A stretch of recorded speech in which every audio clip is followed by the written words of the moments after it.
Welcome to MT Learning Students, Contemporary World Politics, Cold War Era and Non-Aligned Movement।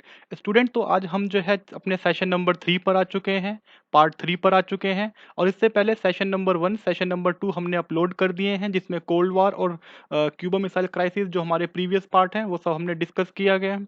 Jin student ने अभी तक जो है previous video नहीं देखी है उनसे रिक्वेस्ट है कि आप जो है हमारे लिंक पर जा करके हमारे जो प्रीवियस वीडियो हैं उनको ज़रूर देखें। तो इसी के साथ हम अपना सेशन नंबर 3 आज स्टार्ट करते हैं। सेशन नंबर 3 में जो हमारे रिमेनिंग टॉपिक्स हैं, नॉन अलाइन मूवमेंट, इंडिया का क्या रोल है नॉन अलाइन मूवमेंट में, ठीक है, और क्या नैम आज भी रिलेवेंट है। तो नैम के बारे में आज हम समझेंगे। हम पूरा टॉपिक हमारा नैम ही कवर करेगा। नॉन अलाइन मूवमेंट, तो बेसिकली नॉन अलाइन मूवमेंट क्या था, गुट निरपेक्ष आंदोलन क्या था। तो स्टूडेंट हमने जैसा अपने प्रीवियस वीडियो में समझा था कि जो कोल्ड वॉर एरा है, तो कोल्ड वॉर एरा में क्या हुआ था, जो वर्ल्ड है वो दो पार्ट में डिवाइड हो गया था। एक तरफ यूएसए था, एक तरफ यूएसएसआर था। तो दोनों के बीच में कोल्ड वॉर चल रहा था। इससे क्या हुआ, इससे ईस्टर्न और वेस्टर्न अलायंस बन गए थे। हमने अपनी प्रीवियस वीडियो में डिस्कस किया था। वेस्टर्न अलायंस ने कौन से मिलिट्री को फॉर्म किया था, मिलिट्री ग्रुप को, नेटो को फॉर्म किया था। ईस्टर्न अलायंस ने किसको फॉर्म किया था, उन्होंने जो है वार्सा पैक्ट को फॉर्म किया था। तो दोनों की दोनों जो है एक प्रकार से वर्ल्ड दो भागों में डिवाइड हो गया था, ठीक है। इसे क्या बोलते हैं हम, बायोपोलर वर्ल्ड। क्या बोलते हैं, बायोपोलर वर्ल्ड। इसका मतलब क्या हुआ, इसका मतलब ये कि जो वर्ल्ड था वो दो पार्ट में डिवाइड हो गया था। वर्ल्ड में दो पावर सेंटर थे, एक तरफ यूएसए था, एक तरफ यूएसएसआर था, ठीक है। और ये सिचुएशन कब बनी, आफ्टर 1945 सेकेंड वर्ल्ड वार। तो सेकेंड वर्ल्ड वार के बाद जो है इंटरनेशनल लेवल पर ये सिचुएशन बन के आ गई, और इन दोनों के बीच का जो कन्फ्लिक्ट था, जो टेंशन थी, उसी को हम कोल्ड वार कहते हैं, कोल्ड वार समझते हैं, ठीक है। यहां तक हमने समझा था। इसके बाद इस दौरान जो है कोल्ड वार के नए क्षेत्र हुए, जिसमें क्यूबा मिसाइल क्राइसिस के बारे में हमने पढ़ा, हमने कोरियन वार के बारे में पढ़ा। इसी दौरान सेकेंड वर्ल्ड वार के बाद कई और भी देश आजाद हुए थे, ठीक है, जिसमें इंडिया एक मजबूत देश था। पाकिस्तान भी जो है ना सेकेंड वर्ल्ड वार के बाद इंडिया के साथ ही जो है बना।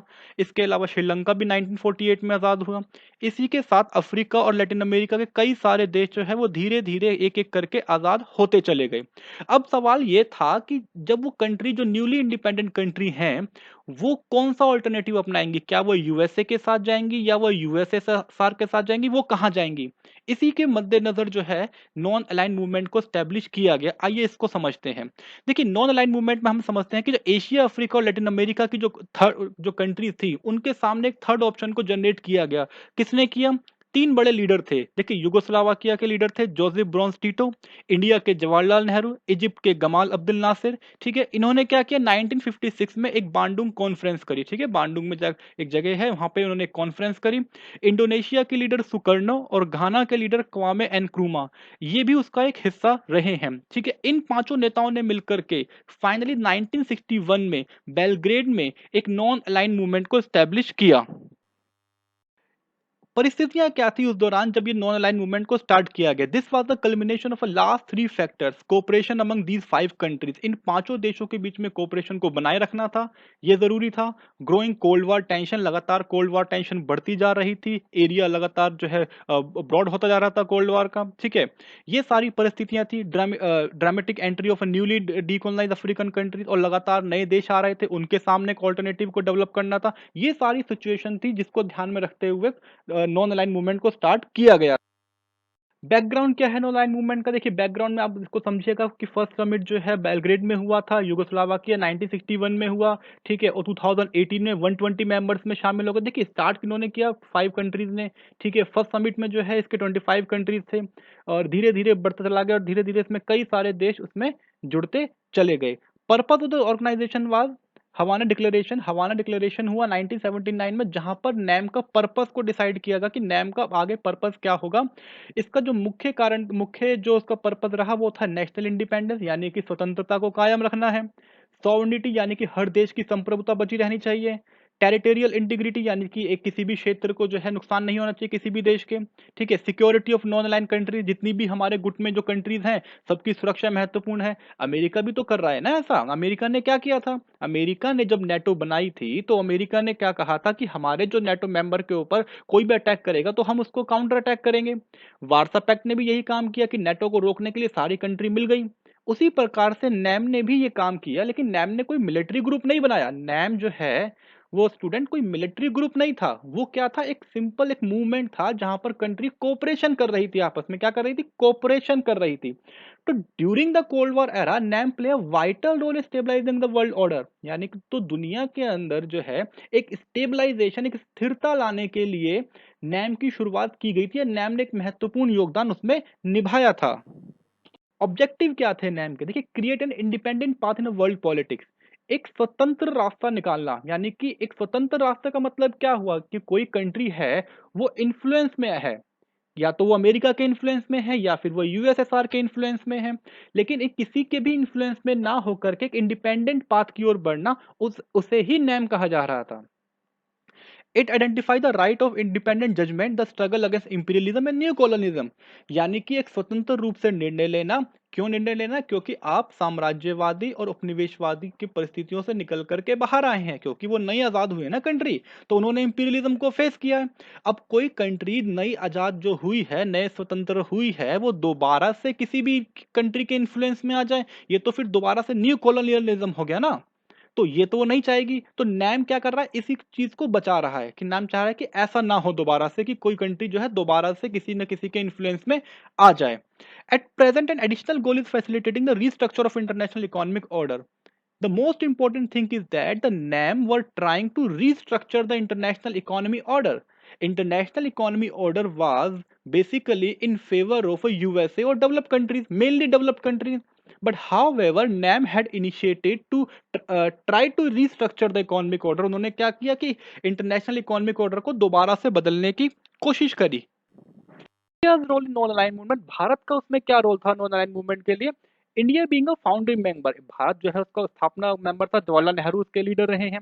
India's inclination toward east while USSR created confusion, लेकिन इंडिया जो है वो नैम का सदस्य था, लेकिन उसके बावजूद भी इंडिया जो है वो लगातार यूएसएसआर और यूएसए से हेल्प लेता रहा था।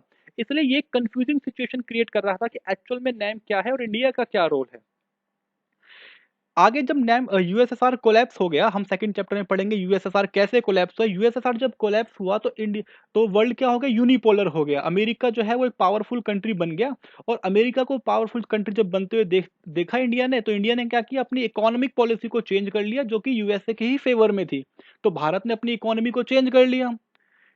थर्ड पॉइंट है, prime minister of India skip the 17 non align movement. तो भारत जो है नॉन अलाइनमेंट का फाउंडर मेंबर है, लेकिन उसके बावजूद भी इंडिया के प्रधानमंत्री ने जो है 2016 में मीटिंग को अटेंड ही नहीं किया। जब इंडिया ने अटेंड ही नहीं किया तो हम ये कैसे कहें कि भैया इंडिया जो है इसका सीरियस मेंबर है। तो ये कंफ्यूजन क्रिएट कर रहा है, ठीक है। NAM continue losing relevance for Indian unipolar world. आज के दौर में ये देखा जा रहा है कि नैम जो है वो कहीं ना कहीं इंडिया की नज़र से जो है वो इम्पोर्टेंस खोता जा रहा है। इसलिए नैम की रिलीवेंस को लेकर के कई सारे प्रश्न हैं कि नैम रिलीवेंट है आज की डेट में या नहीं है। India policy non alignment was criticised, तो भारत की जो नीतियां उसकी आलोचना क्यों हुई। सबसे पहली आलोचना ये हुई कि India non alignment was said to be unprincipled, यानी कि कहीं ना कहीं भारत का जो नॉन अलाइनमेंट था वो अनप्रिंसिपल्ड था, यानी कि असैद्धांतिक। असैद्धांतिक का मतलब कि इंडिया कह रहा था कि हम किसी के साथ भी ग्रुप ज्वाइन नहीं करेंगे, लेकिन इंडिया उसके बावजूद भी जो है अपना इंटरेस्ट फुलफिल कर रहा था नैम के जरिए, क्योंकि इंडिया यूएसएसआर का भी हेल्प ले रहा था और इंडिया जो है अमेरिका से भी हेल्प ले रहा था। तो इंडिया दोनों ही जगह अपना बेनिफिट ले रहा था। सेकंड क्रिटिसिज्म ये रहा स्टूडेंट कि India was inconsistent and to contradictory posture. ठीक है, कॉन्ट्राडिक्टरी पोस्चर कैसे, कि इंडिया ने कहा कि हम किसी भी ग्रुप में शामिल नहीं होंगे, लेकिन इंडिया ने क्या किया, 1971 में यूएसएसआर के साथ फ्रेंडशिप ट्रीटी को साइन कर लिया 20 ईयर्स के लिए। जब आप ट्रीटी को ही साइन कर रहे हैं, रिटर्न फॉर्म में आप कहीं साइन कर देते हैं स्टूडेंट, तो इसका मतलब क्या हुआ, इसका मतलब ये हुआ कि आप इनडायरेक्टली जो है, इनडायरेक्टली भी कहें या डायरेक्टली ही कह लीजिए कि आपने उनकी पॉलिसीज, उनके इनके जो जो नॉर्म थे उसको आपने एक्सेप्ट कर लिया। तो फिर नैम का मतलब क्या हुआ, नैम तो फिर कहीं ना कहीं जो है एक प्रॉब्लमेटिक कंडीशन में आ गया ना इंडिया के लिए। End of the cold war era is relevant now, क्या नैम अभी भी रिलेवेंट है।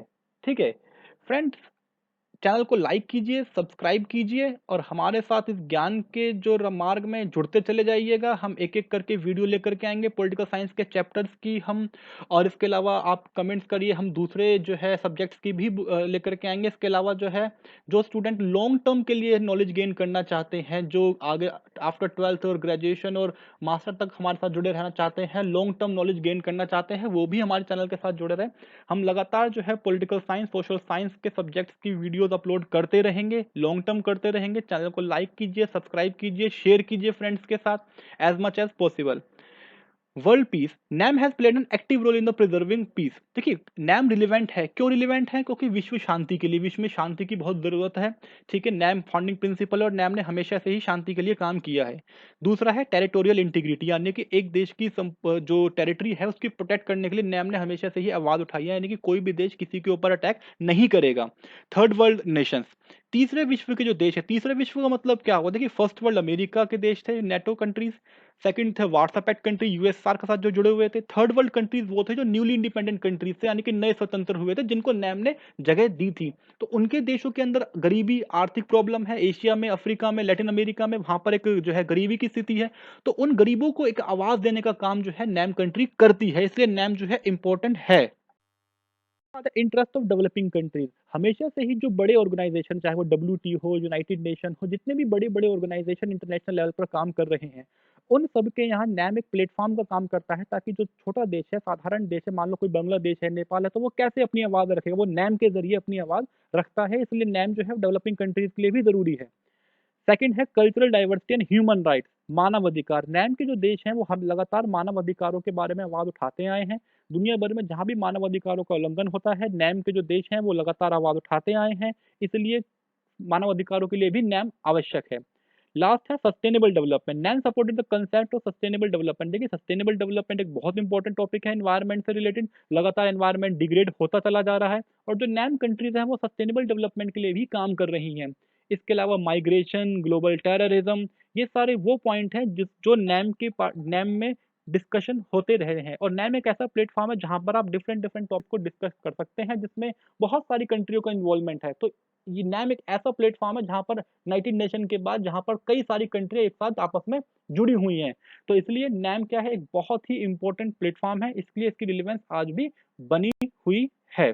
Thank you so much friend, student सुनने के लिए। आप वीडियो को लाइक कीजिए, शेयर कीजिए और साथ में जुड़ते रहिए। Thank you so much.